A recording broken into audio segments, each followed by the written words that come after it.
جانا چاہتے ہیں تو درود پاک پڑھیے. سنیے, نبی پاک کا خواب میں دیدار کرنا چاہتے ہیں تو درود پاک پڑھیے. پنجابی میں کہتے ہیں نا ہن کچھ باقی رہ گیا ہے. اب مجھے بتائیے, جتنی باتیں میں نے بتائی ہیں اس کے علاوہ کچھ باقی رہ گیا جو آپ کو زندگی میں چاہیے, مرتے وقت چاہیے, قیامت کے دن چاہیے؟ روزی میں برکت ہو, ٹینشن دور ہو جائیں, عزتیں بڑھتی رہیں, سکھ کی زندگی رہے, بار بار مدینے جاتا رہوں, پیارے آقا کا دیدار بھی ملے, مرتے وقت پیارے آقا کا دیدار ملے, جنت میں نبی پاک ساتھ لے جائیں, کچھ اور چاہیے؟ سب ہو گیا نا. یہ ہے درود پاک. یہ میں نے اپنی طرف سے نہیں بتایا, جو ماشاءاللہ علماء بیٹھے ہیں ان سے پوچھیں, تقریباً ہر جملے کے پیچھے کوئی روایت یا کوئی حدیث ہے. یہ سب فضیلتیں نبی پاک نے درود پاک کے فضائل میں بیان فرمائی ہیں. یعنی ہر درد کی دوا ہے صلی علی محمد, ہر درد کی دوا ہے صلی علی محمد, تعویذ ہر بلا ہے صلی علی محمد. یعنی ہر پرابلم کا سولوشن درود پاک میں ہے. مگر پرابلم یہ ہے کہ ہم درود پاک پڑھتے نہیں ہیں, بہت زیادہ وقت ضائع کرتے ہیں, بہت ٹائم ضائع کرتے ہیں. نہ کریں ایسا. درود پاک کو تھام لیں, اس کو اپنی زندگی کا حصہ بنا لیں. آپ اپنی آنکھوں سے دیکھیں گے آپ کے مسئلے حل ہو جائیں گے, آپ کی پرابلم سالو ہوگی, آپ ریلیکس فیل کریں گے, اور انشاءاللہ دنیا اور آخرت کی برکتیں حاصل کریں گے. نیت کر لیں کہ انشاءاللہ آج کے بعد کثرت کے ساتھ درود پاک پڑھیں گے.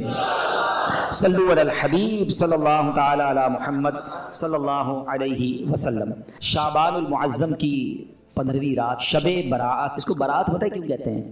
آپ نے جملہ سنا ہوگا, با عزت بری ہو گیا. حدیث پاک میں آتا ہے جب شعبان کی 15ویں رات آئے تو اس رات قیام کرو, یعنی اس رات عبادت کرو. آقا فرماتے پھر دن کو روزہ رکھو. تو بے شک اس رات سورج غروب ہوتے ہی اللہ پاک اپنی شان کے مطابق آسمان دنیا پر تجلی فرماتا ہے اور ارشاد فرماتا ہے, الا من مستغفر لی فاغفر له.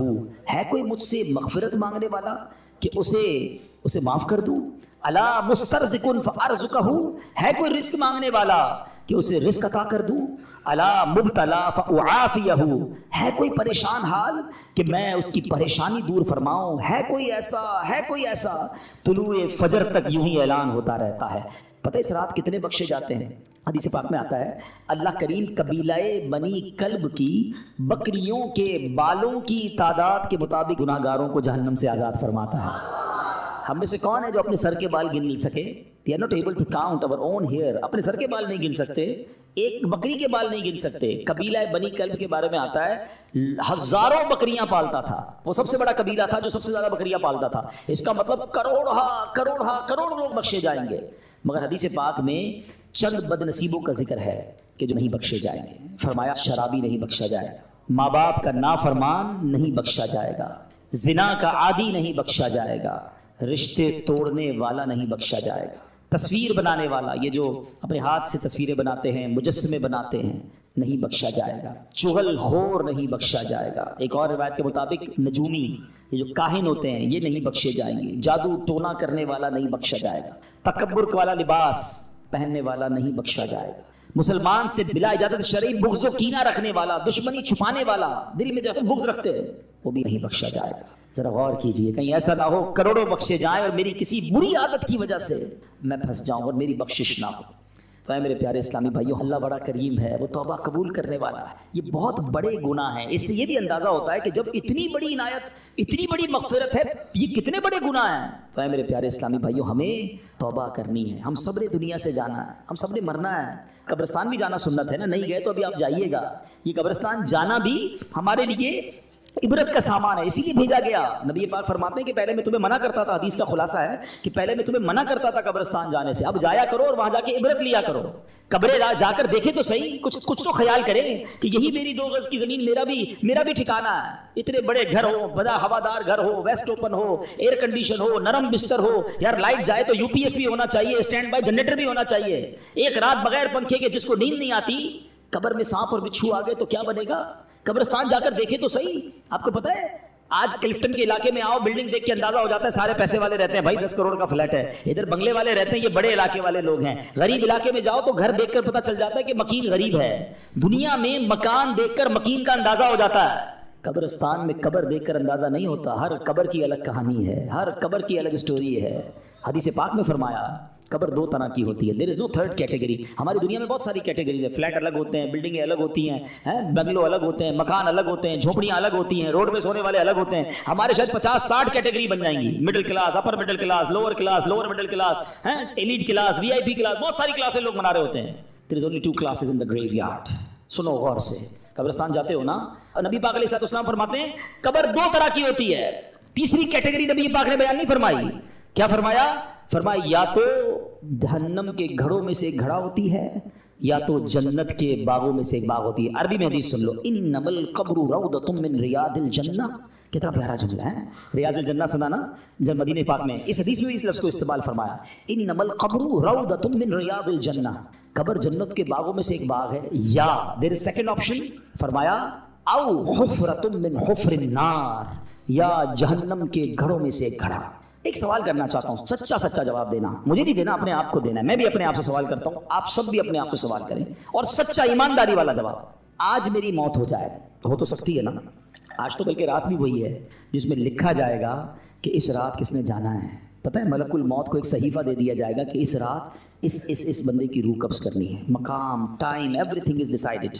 ہمیں نہیں پتا, مگر ہو سکتا ہے آج رات آخری ہو, کل آخری ہو. چلے آج میرا انتقال ہو گیا, سچا جواب دینا.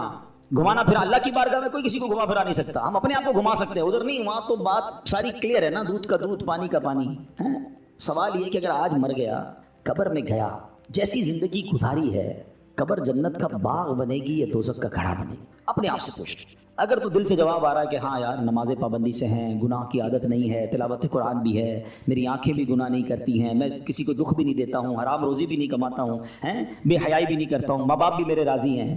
اللہ کرے ایسا کوئی اللہ کا ولی بیٹھا ہو جس کے دل سے سچی آواز آ جائے کہ جناب اپنا تو بیڑا پار ہے.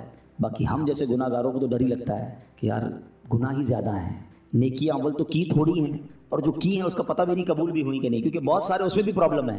ریاکاری الگ ہے, دکھلاوا الگ ہے, بناوٹیں الگ ہیں, پتہ نہیں کتنے اس میں دنیا کے مقاصد ہماری نیکیوں میں شامل ہوتے ہیں. تو آپ مجھے بتاؤ پھر تیاری کب کریں گے؟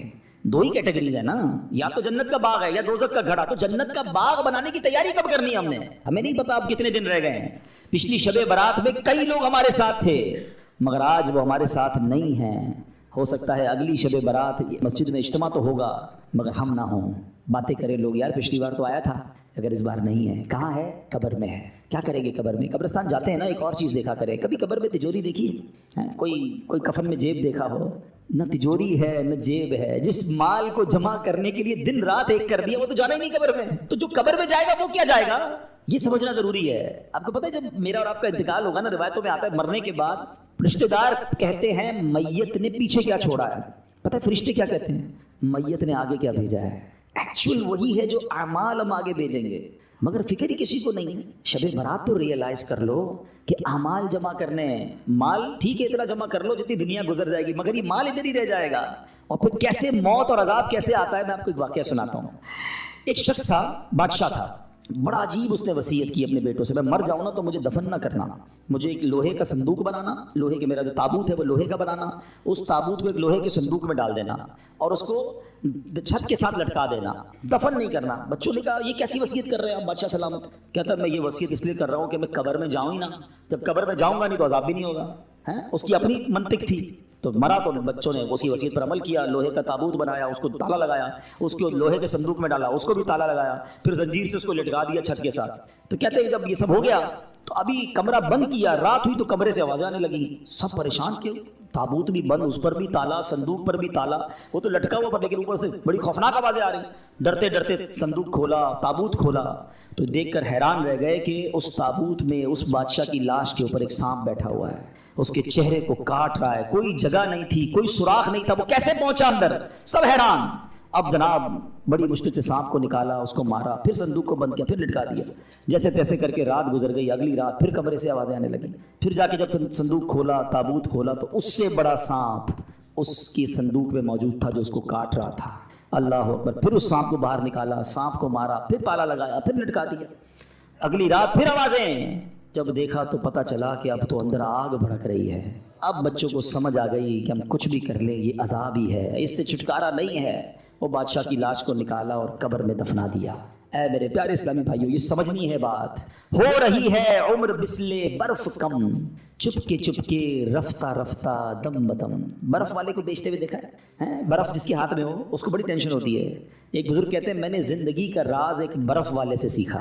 ایک برف والا تھا. اب تو برف کم بکتی ہے مگر پہلے آج سے کچھ سال پہلے تو بڑی بکتی تھی، رمضانوں میں اب بھی بکتی ہوگی. تو وہ کیا کہتا ہے؟ اے وہ لوگوں اس پر رحم کرو جس کا سرمایہ پگھل رہا ہے، جلدی خرید لو ورنہ کیا ہوگا؟ پگھل جائے گا. کہتے ہیں میں نے